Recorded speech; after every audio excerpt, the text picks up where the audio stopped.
This is 7.5 Radio with Walter Yerkew and Peter Scoop Stanton. This is the radio show that will break your neck if your neck needs breaking. And here are the hosts of 7.5 Radio, Walter Yerkew, star of the biggest documentary movie ever made, The 7.5, and Peter Scoop Stanton, who starred in To Catch a Predator.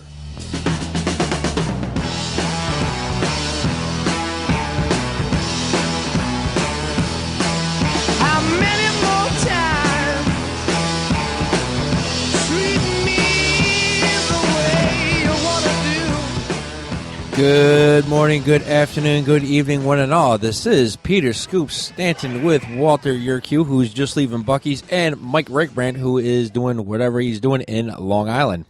This is 7.5 Radio. Check us out at 75radio.org. That's the number, 75radio.org. We want to say hello to all of our special listeners, including Little Billy Keebler and the men and alleged woman of the Onondagas, New York Fire Department. New York's finest, New York's bravest, New York's boldest, New York's strongest, those living on Long Island in the 2nd Congressional District, as well as all members of the Customs and Border Protection and ICE. First order of business, we want to remember those members of the law enforcement community who were murdered in the line of duty. Tonight we remember Sergeant Scott Rees of the Rittman, Ohio Police Department, end of watch, July 5th, 2026. His killer took his own life, fortunately. Anyways, before we get started, I forgot to go around the room. Walt, how are we doing tonight, sir? I'm doing fine, man. This is my first time. I'm a virgin when it comes to Eastern Standard Daylight Time. So this is my first time actually doing a show under the East Coast time. Well, it's not too much different than the Central time, is it? Well, it says 10 o'clock. It's past my bedtime if it was in where I was supposed to be. But yeah, this being in the Eastern Daylight Savings Time for the first time on this show popped my cherry. Oh, but you were born and raised on the East Coast. Anyways, we don't have time to talk about that. We'll be here all night. Anyways, let's say hello to Michael Reichbrand. Mike, how are we doing tonight, sir? Doing great. Well, welcome to the Eastern Standard Time there, Walt. Hey. We're in Eastern Daylight Time. Thank you. And we want to welcome our guest tonight. His name is Carlos Camacho. I met him at a party in D.C. on the 4th of July.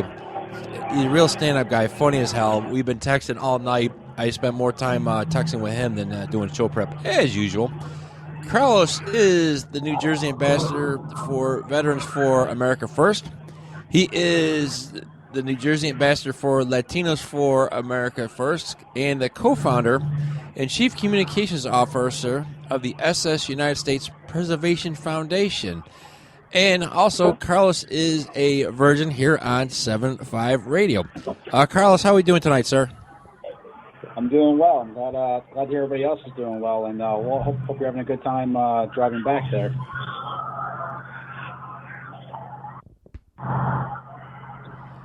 Say what? Well, Carlos said he hopes that you're having a good time driving back home here on the East Coast. Oh yeah, I'm having a ball. I'm on Interstate 81, heading just north of Roanoke. Outstanding. So those in Roanoke, look for Walter's stretch Kia going down 81 South. Anyways, we brought Carlos on for a number of reasons. First off is talk about the SS United States. The SS United States is a seagoing vessel. It was America's last and largest great ocean liner. It is the symbolic flagship of the United States Merchant Marine. It is the last surviving American-built, American-owned, American-operated, and U.S.-flagged ocean liner. It is also the fastest passenger liner in history.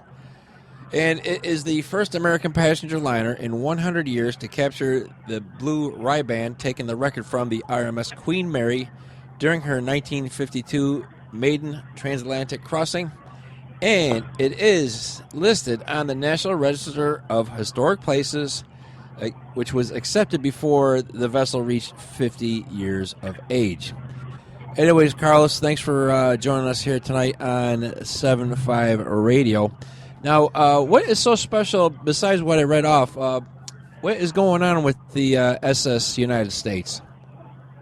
Yeah, well, thank you for that introduction. The SS United States, unfortunately, through previous poor stewardship to a degree, has found herself in a unique position during our 250th celebration, where a Florida county named Okaloosa County, Florida, it's actually District 1 in Florida, probably the reddest county in the entire state, has decided that it would be good to sink a American flagship named the United States in the Gulf of America under this administration during our 250th. So that's a little bit of a predicament that she's in right now at the moment. She was purchased in 2024 by the county due to hardship that the SS United States Conservancy fell under. Like you had mentioned, she's on the National Register, so this is a property much like, say, Mar-a-Lago or the Washington Monument or Central Station, anything that's, historically significant. You would basically be doing the same thing by sinking this vessel as you would do by tearing down to create, say, homes or townhomes or whatever. So she's in a very unique position right now where we're battling. The county wants to create dive tourism and fishing on this wreck. It's not sunk yet, but they want to sink it. And it's just going to be terrible optics. We've got midterms coming. We're going to be sinking something so significant like this that has a large history. And it's not going to play well for the administration. It's not going to play well for any of the America First initiatives. It's not going to play well for any of the programming that could potentially come from it, if there were alternatives that, could be explored, which we have provided. Just another context on that is that, this is a vessel that's also built by World War II veterans. They came back from World War II. And so, think about that legacy there. Sinking a vessel named the United States that World War II veterans built, it's not a good thing ever, when you destroy something else that you didn't build. So, she's just in a very unique situation right now. That's the short end of it. We are fighting it as the Preservation Foundation. We have created this foundation in order to save the vessel. Some of the programming that we want to do, which I've done legislation you've probably seen on the website a little bit briefly, is we want to do veteran reintegration programs. We're at a time in our society right now where our veterans, as you've seen for the last few years, we have joblessness, homelessness, suicide. We need to help these veterans. These veterans go to war for us. They secure our freedoms, and yet we pay all this money out to other organizations, people, so on and so forth, and we're not taking care of our vets. So why not use a 990-foot long ocean liner to create these programs on board to help and also give back civics to our youth. So how would refurbishing the SS United States help veterans? Would the veterans be part of the refurbishment of the ship and the maintenance of the ship? Yeah, so it could be a lot of things. Right now we're in a time under this administration where we're strengthening, maritime dominance, maritime training. One of the talking points that right now our acting Secretary of the Navy Chow is talking about, and under President Trump, he's signed these other orders, this maritime executive order, dominance order, and it's asking for all these different programming. So basically imagine you're probably familiar with the RMS Queen Mary probably out in California. So you see what they do with that, with, the civilians, interacting with it as a hotel, so on and so forth. Now imagine a 990-foot ocean liner built by America, servicing and by our World War II veterans, servicing our veterans by creating the job in order to refurbish her, creating job placement, job training, trade schools, education centers, housing.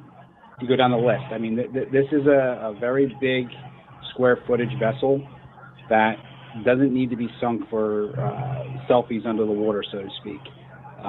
It could go to actually programming the ship for our veterans, and it would create a lot of jobs. And that's just the veteran initiative alone. We could also create, civilian programs, whether it's youth programs. One of the ideas I had recently actually was inspired by President Trump's state fair on the National Mall, which I got to take part in. And, think about a permanent state fair facility on board where, every state in the nation can come and, show why their state is good. And it can be permanent year-round and bring engagement.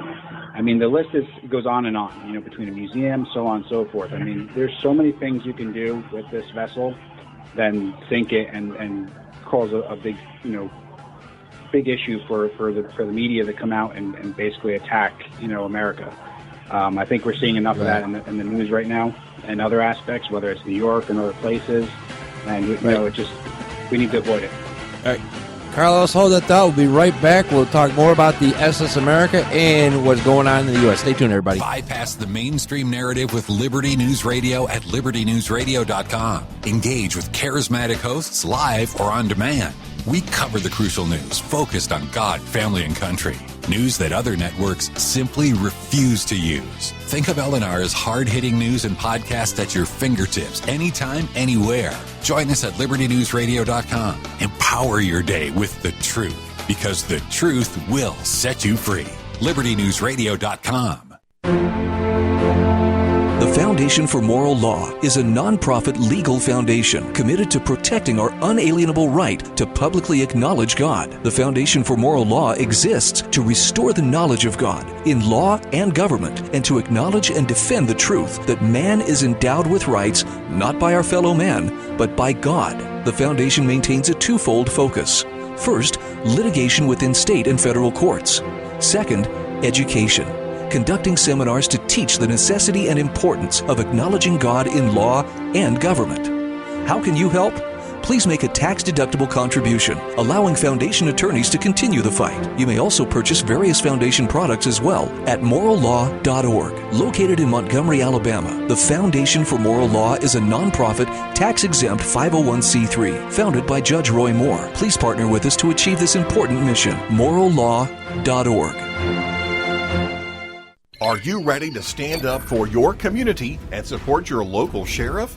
Join the Constitutional Sheriffs and Peace Officers Association and become a vital member of the Sheriff's Citizens Posse. At cspoa.org, we empower citizens like you through weekly webinars, arming you with the knowledge to back your constitutional county sheriff. Together, we can uphold our Constitution and ensure liberty and justice for all. Your community needs you now more than ever.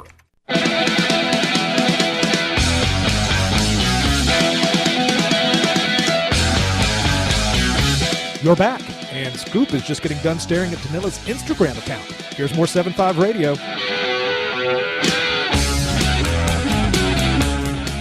Hey, we are back. Scoop Stan with Walter Yerkew, who is broadcasting from the Eastern Daylight Time Zone, and Mike Rickbrand, who's always been broadcasting from the Eastern Time Zone.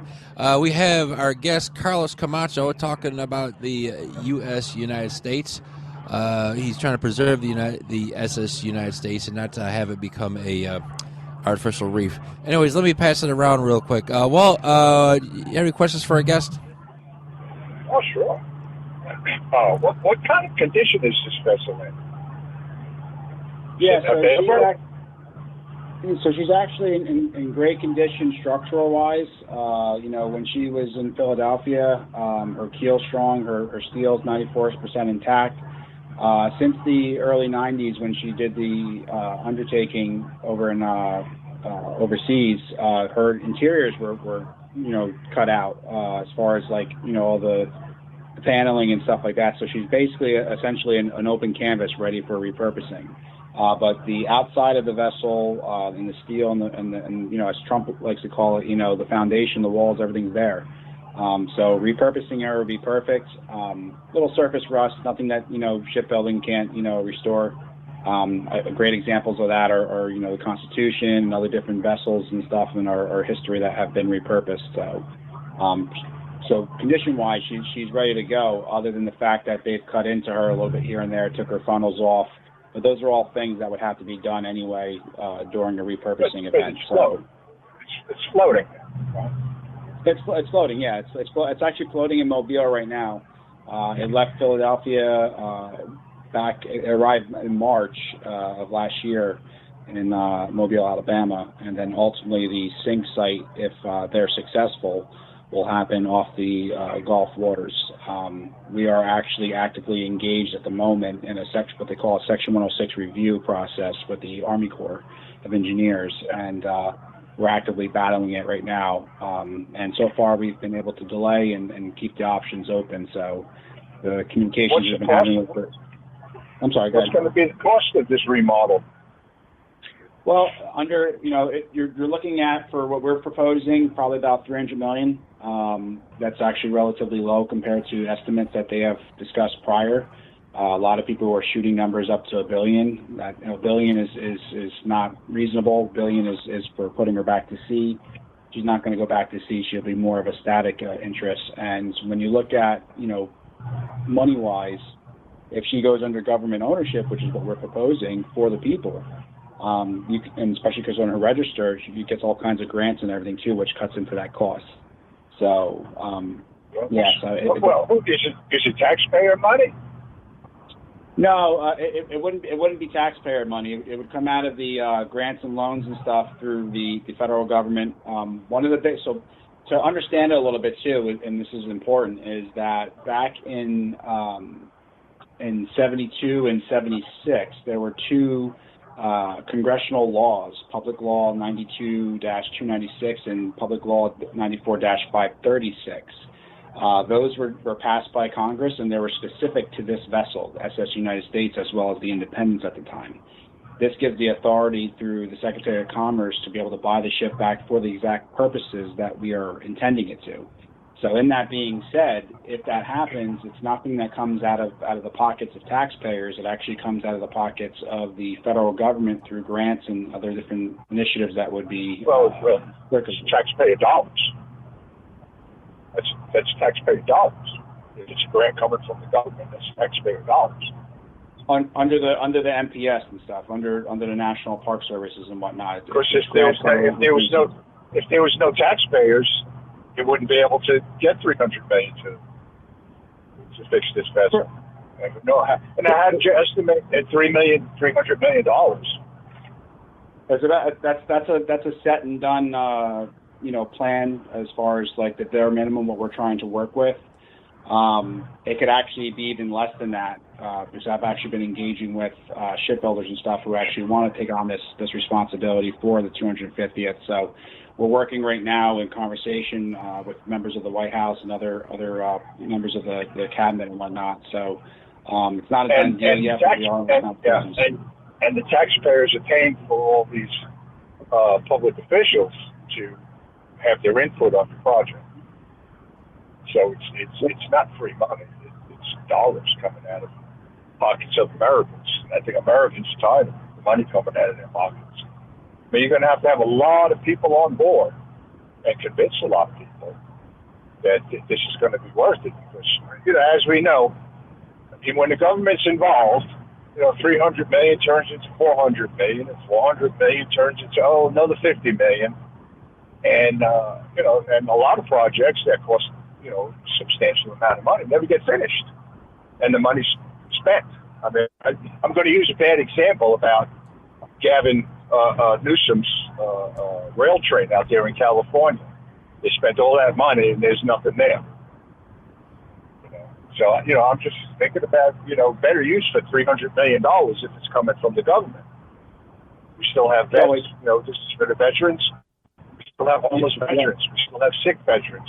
We have dying veterans. We have veterans that need medical. So how about $300 million for us? Well, it's just not going. I'm not trying to be the bad guy or anything. I'm just saying that a lot of people in this country, that nonsense that's been going on in Minnesota and California, with all these fake grants that they've been getting for learning schools and all that kind of nonsense. The taxpayers aren't going to be too quick to pull the trigger on this. So I agree, and what I'll say could you buy a ship for $300 million? Well, no, you wouldn't buy the ship. No, you wouldn't buy the ship for $300 million. Let me just make sure I correct that point, because perhaps I explained that wrong. $300 million would be with the programs all said and done, and that's a conservative amount. So, you're talking about the programs established, the ship completely redone, all up to date, modern, capabilities and whatever regulations need to be applied. That's the estimate for the programs and everything on there. This would be a multi-purpose vessel for both the people and our veterans, because, again, it goes back to, like you mentioned it before, there's a lot of fraud programs that have happened in Minnesota, other places around the nation, and even programs across sea, so USSF and stuff. At the end of the day, all this money has gone out to other different programming for nonsense, and it's like, hey, listen, we have veterans back here at home that need help. We have citizens that need help. I mean, look at the VA right now itself. The VA isn't capable.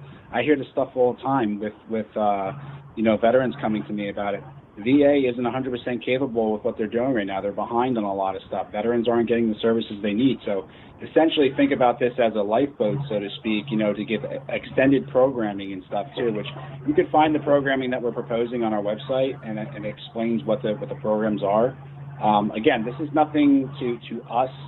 We wouldn't be taking over the vessel. We wouldn't be, making money off this or anything. This is something that would go under government ownership for the people, for veterans, and that's that. How many people do you think can be on that ship at one time?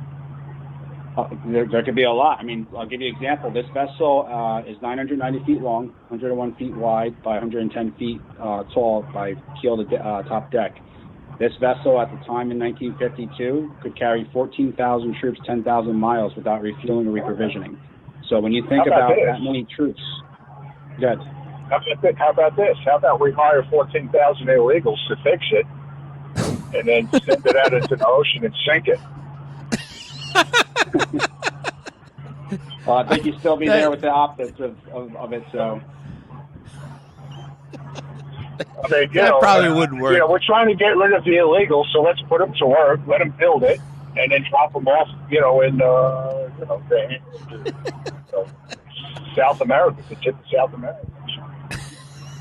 That or we just keep the borders closed. Just tell them it's upstate New York, and they can have all the free stuff they want. And, thanks for building our ship for us. Drop them off down at the end of Argentina or something. Okay. So my idea for building the wall is, hire all the foreigners to come on over here and build the wall, and then when they're done, throw them back over. Carlos, I'm glad that somebody's doing something for our vets. It's just a shame it costs so much. It's going to take so much time to get started. And by the time this reaches a pinnacle, we're going to have a different president. Hopefully, it'll be a Republican, conservative. But we're going to have a different president by the time this reaches its pinnacle. So, but more power to you, Carlos. I want you to say it sounds like a dream. It sounds like a dream to you, and I hope your dream gets fulfilled. It's moving a lot further along than most realize, but yeah, no, I mean, I totally understand that some people might say, hey, it's a high price, so on and so forth. But when you think about what they're doing right now, this Florida county, for example, they purchased a vessel for $1 million. So here's the thing. They've sunk already $13.5 million of bed tax into this vessel to try and sink it. Think about that money for tourism. That's money that they could have done somewhere else. So it's an absolute waste. And at the end of the day, if this gets off the ground, which is what should hopefully go. I mean, it's something that could help the veterans. And it could be a launch of a program. And it's just compensation to get the vessel too, by the way, mind you. That's all that the government would have to pay. So it's not like they have to go out and say, hey, I'm going to spend $13 million or $1 million to buy the vessel. They give a trade of an SL7, which they already have, and a just compensation. Now you got the ship, and now you just work the program. So to some, it's a dream, but at the end of the day, veterans to me are very, very important. I see these programs, they don't work. Whether it's the government programs, whether it's local programs, they're not working. We still have the problem right here in New Jersey, for example. There's over 10,000 veterans that are homeless. All right, we'll be right back after the news. Stay tuned, everybody. How would would you like to help this program reach more people and earn silver at the same time? Call or text 801-669-2211 for complete details.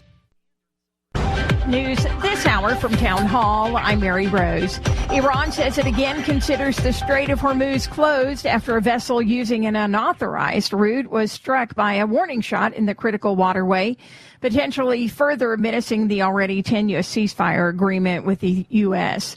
U.S. Central Command said a short time later that its forces began launching the third round of strikes this week against Iran after the incident involving an Iranian warning shot against a civilian commercial ship. That followed the foreign ministries of Iran and Oman having met Saturday to discuss the safety of the strait located between them. And 2 people have been killed and 3 wounded in a shooting near a Toronto street festival, police say. Global oil demand is set to decline this year for the first time since 2020.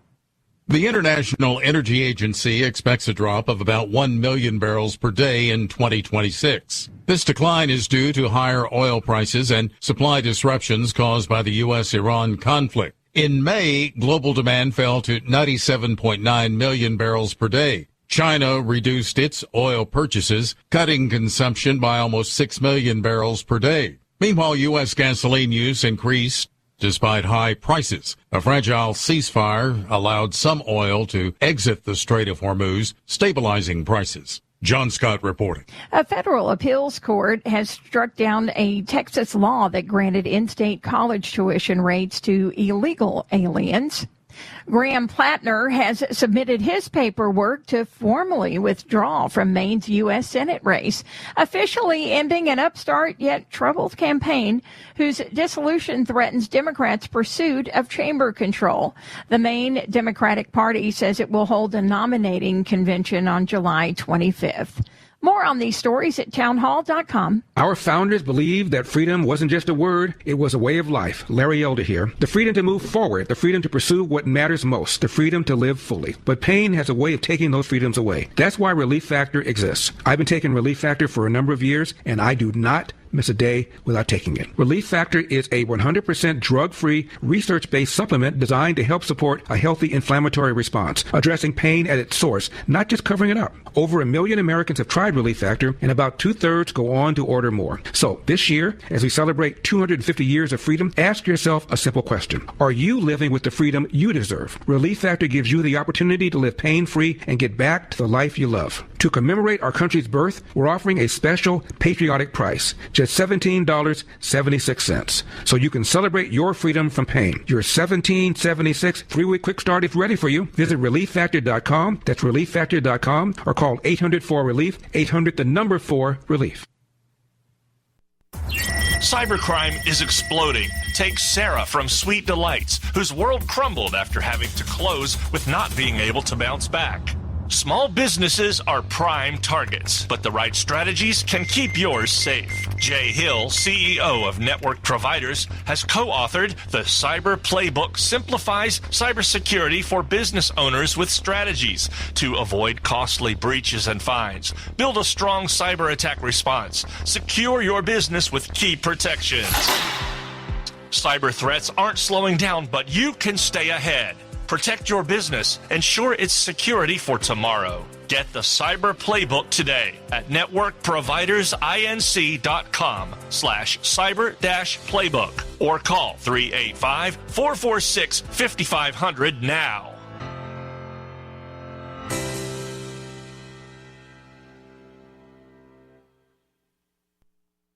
This is a battle between truth and deceit. A battle between forces that would enslave this country in darkness and between a media that wants to present you with the truth. We are being censored. America's news outlets no longer provide the truth. 90% of news outlets in the United States are controlled by 6 corporations.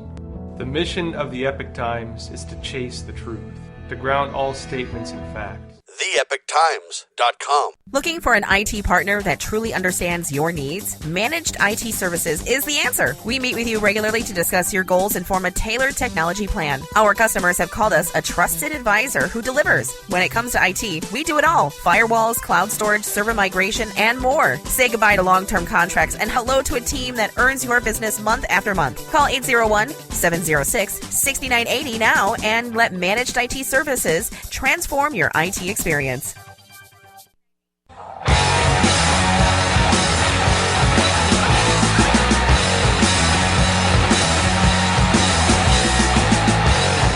Wow, you're still listening? Here's more 7.5 Radio. Okay, we are back. Scoop Stand with Walter Yerkew, Mike Rickbrand, and our guest Carlos Camacho from the SS United States Preservation Foundation. The website is ssuspreservationfoundation.com. That's ssuspreservationfoundation.com. All one word, I guess. Anyways, let me pass over to my fellow squid, Mike Rickbrand. Mike, do you have any questions real quick for Carlos concerning the SS United States? No, I just want to commend him for what he's doing and say simply, if we claw back the $14 trillion or so that's been stolen by NGOs over the last couple of decades, we'll have more than enough money to fund all the programs Walter was talking about, as well as bring this thing back to life fully. I'm all for it. I think everybody should get on board with that. They should get to that website, help donate, and help fight for it, help do whatever is necessary to make sure this thing gets rebuilt, repurposed, and it's amazing. It's an amazing project. Outstanding. I appreciate that. Carlos, any questions? I was just going to say, I appreciate that. I really do. This is what, America's about. It's about banding together and doing what's right. I don't think at a time in our nation's history, 250 years, should we be doing anything symbolic as sinking the United States in the Gulf when we can help our veterans. So, I really do appreciate those words. So anybody that could donate and help us out, this is not something for self-gain. This is definitely for our veterans and for the people. So thank you. Yes, sir. Absolutely. Thank you. Okay, moving right along. We're about to hit third gear. Mayor Zoran Mamdani, another disgraced mayor of the city of New York, the city of our births. On July 3rd, he gave a speech at City Hall, sitting at the desk that was once owned by President George Washington. And this individual gave a speech not only trashing America, trashing fellow immigrant from Africa, Elon Musk, but getting his history wrong. But to me, this is really chutzpah, because here you have a man who is the mayor of the biggest city in America, a man that is one of the most powerful people in America, who is also an immigrant. So this guy is born outside our shores, becomes one of the most powerful men in America, running the biggest city in America, in the most, the capital of planet Earth. And he has nothing else better to do but then to talk trash about America, which is absolute disgrace, absolute embarrassment. Not to mention that Washington was inaugurated right off of Wall Street 200-something years ago. Mike, what say you about Mayor Disaster trashing everybody, getting his history wrong?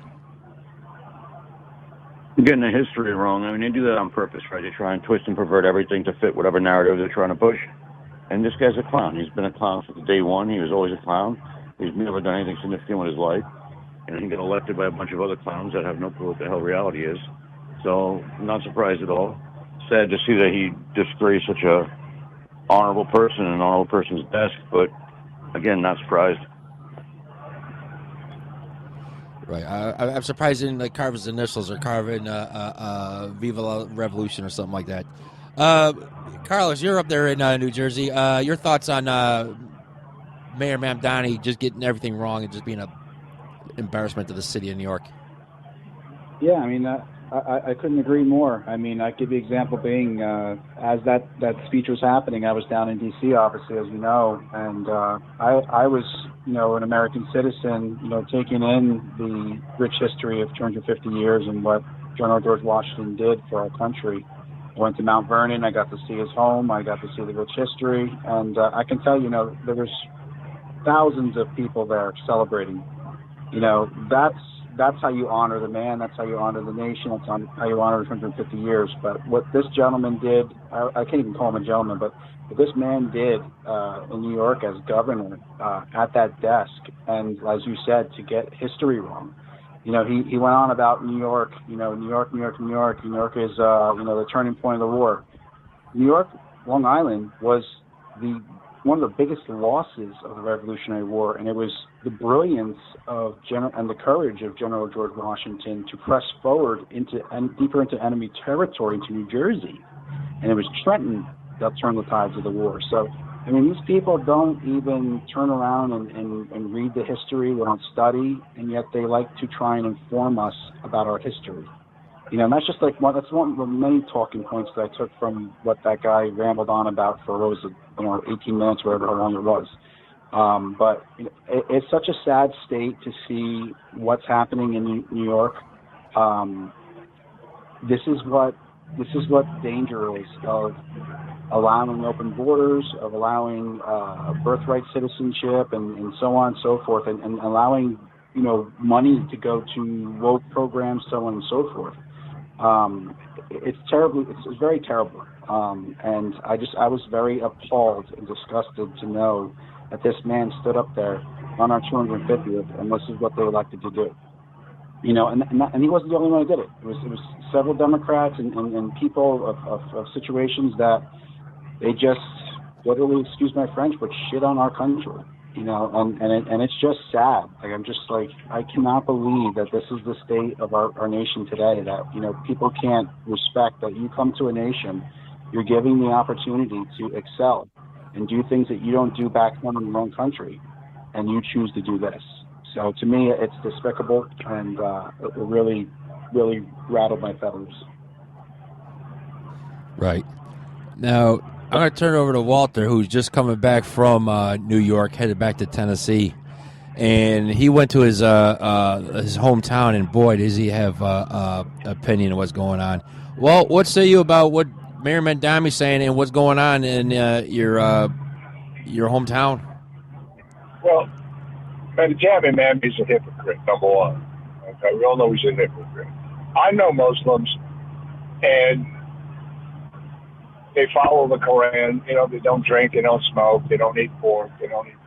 Mamdani moved into a home called Gracie Mansion, and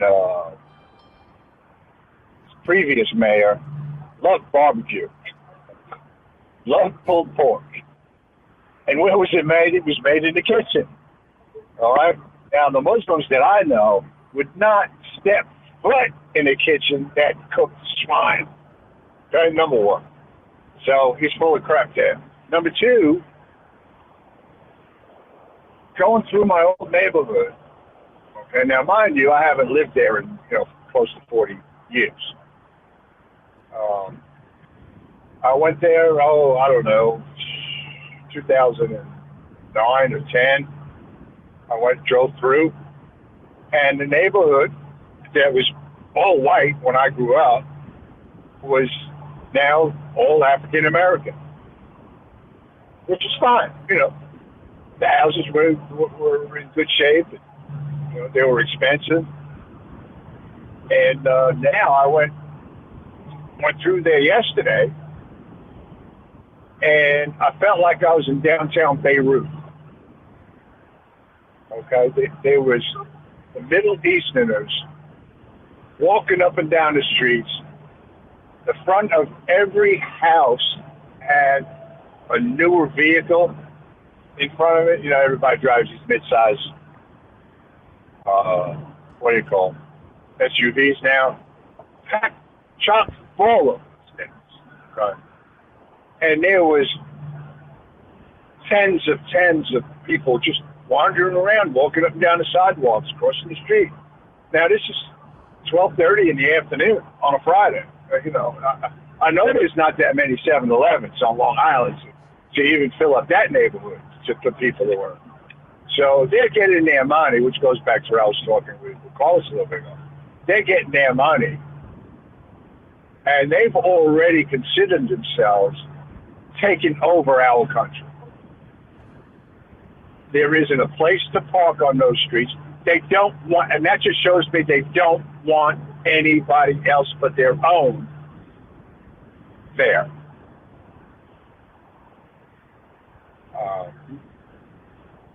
I'm not a what do you call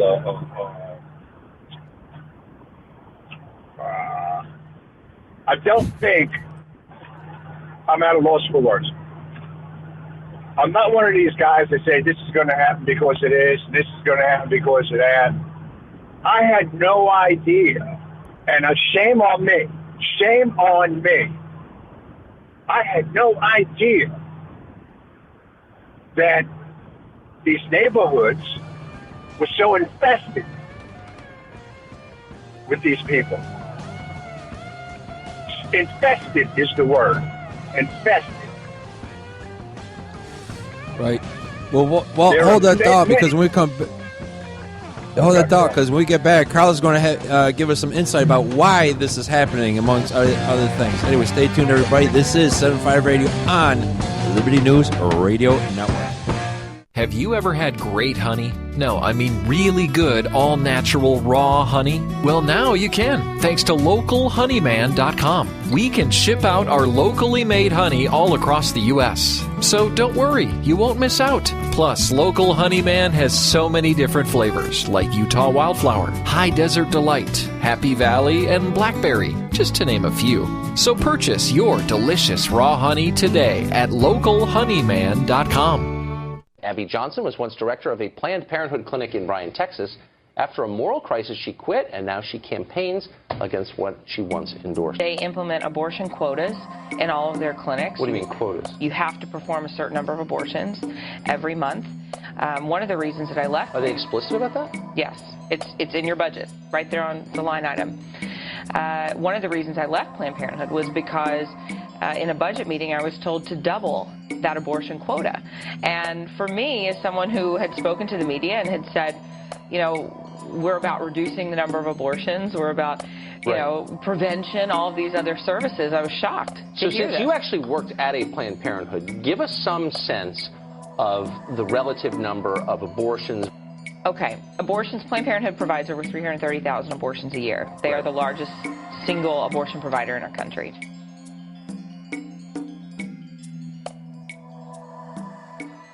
As you are aware, America is divided over every fault line possible. This is intentionally fostered by those who do not love God, family, or country. We believe a peaceful future as a free people absolutely depends on civility. Clarion Call for Civility is looking for funding and volunteers at every level to make our hopes and efforts a reality. Please donate, sign our pledge, and help us in our sacred cause. Please visit callforcivility.com for more details. Callforcivility.com.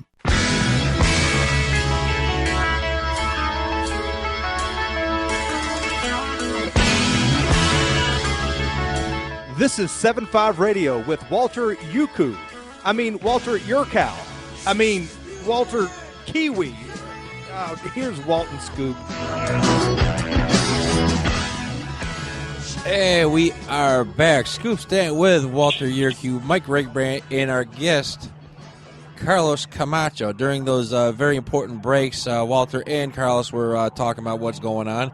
Meanwhile, I was doing my due diligence and looking at the Instagram account of our spokesmodel, Danila Rodrigues. Follow her at danilarodrigues.model. That's Danila Rodrigues with an S.model. Anyways, Walter was talking about going through his hometown growing up and just seeing wall-to-wall Muslims. Not many of them work in the middle of the day, driving new cars. Any final thoughts about driving through your hometown and just being flabbergasted? Yeah, next time I go through, I'll drive a little more reckless and a lot faster. Outstanding.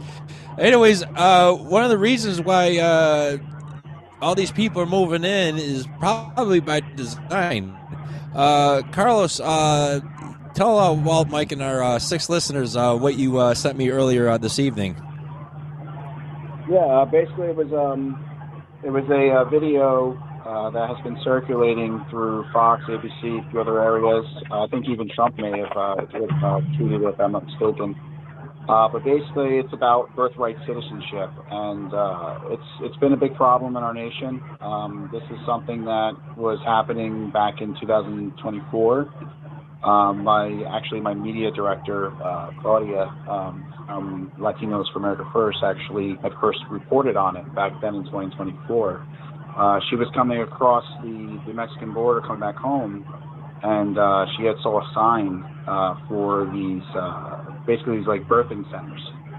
Basically, they were engaging with the communities to say, hey, come here to the United States and birth your children here, and you'll get citizenship. So basically abusing the birthright citizenship situation, and mind you, when people think about birthright citizenship, I mean, first thing, what do you think about?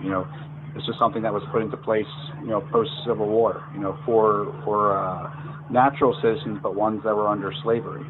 Now it's been, abused and watered down, and now it's basically, hey, you come here from another nation, and just have a baby here, and they get automatic citizenship. Well, that's not how it was designed.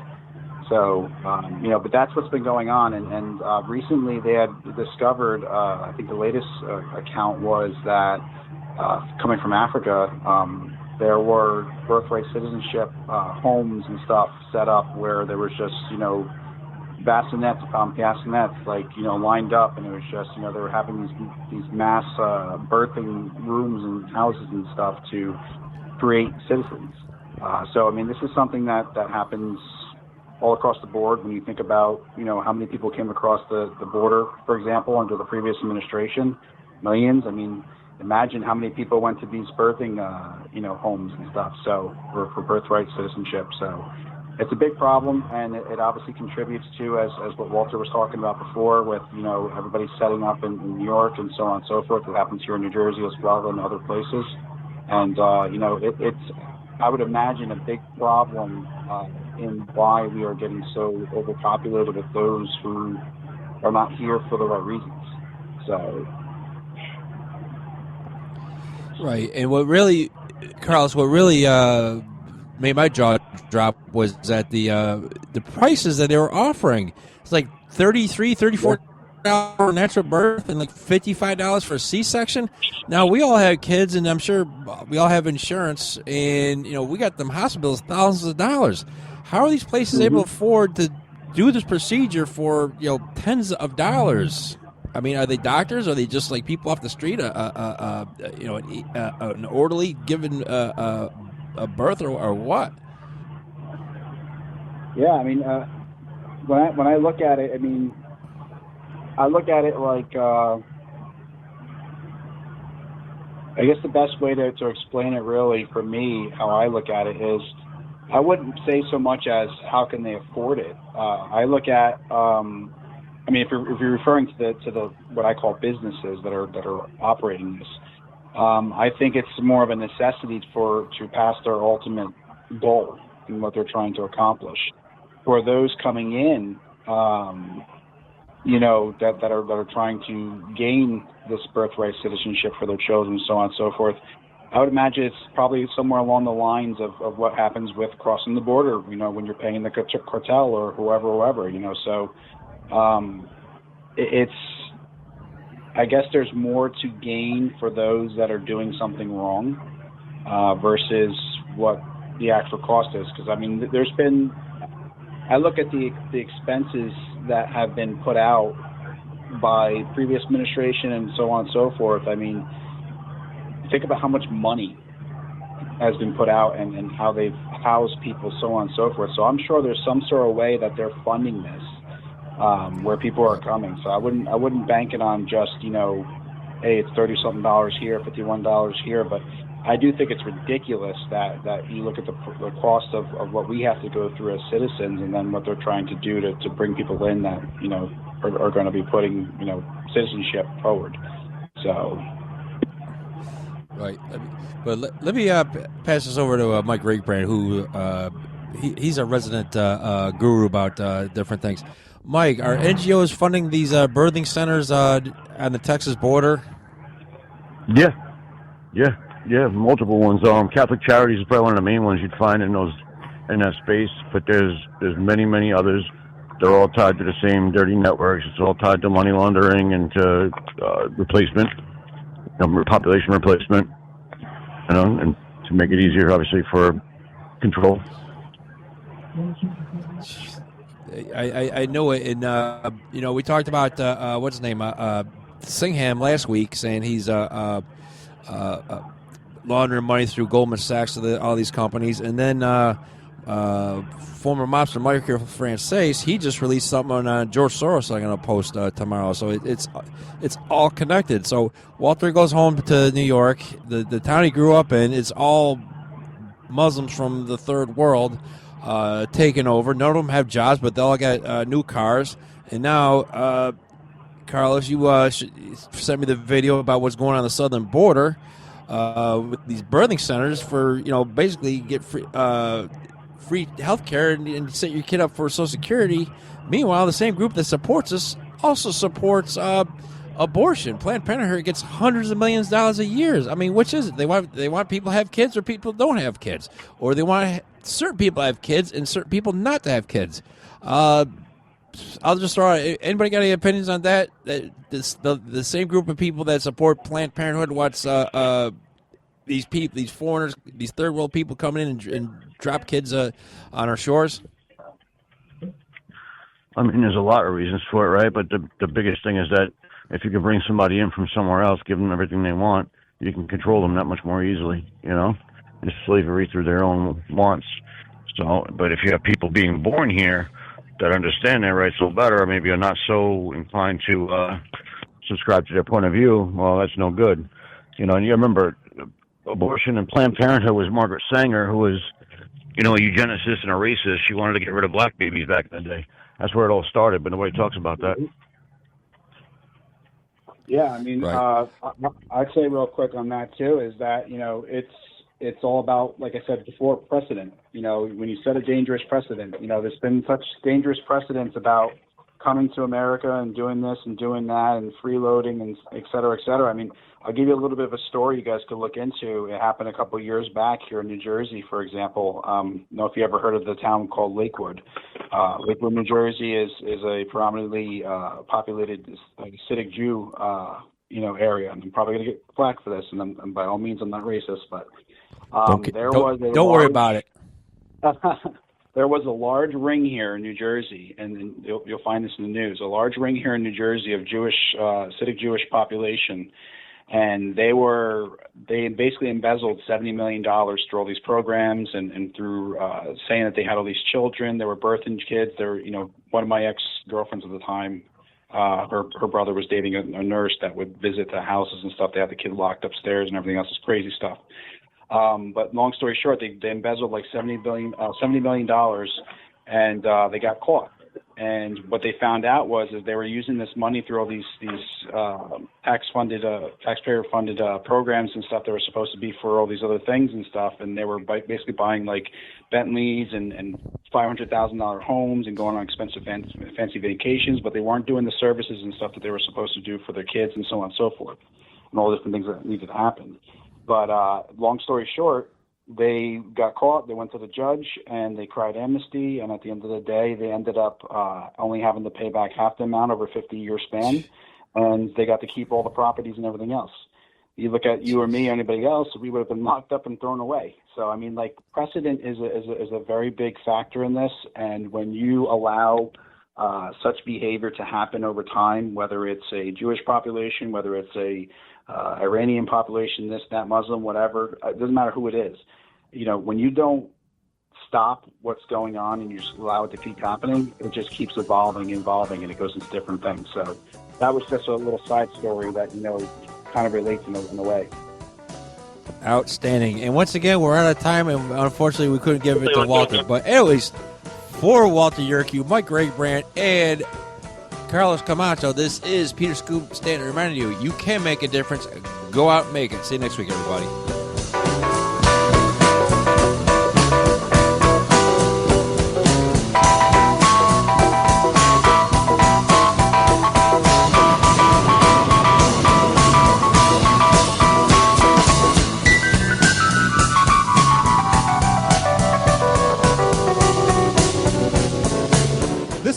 James Edwards for 7-5 Radio. For those who work the streets and the jails, thanks for keeping us safe.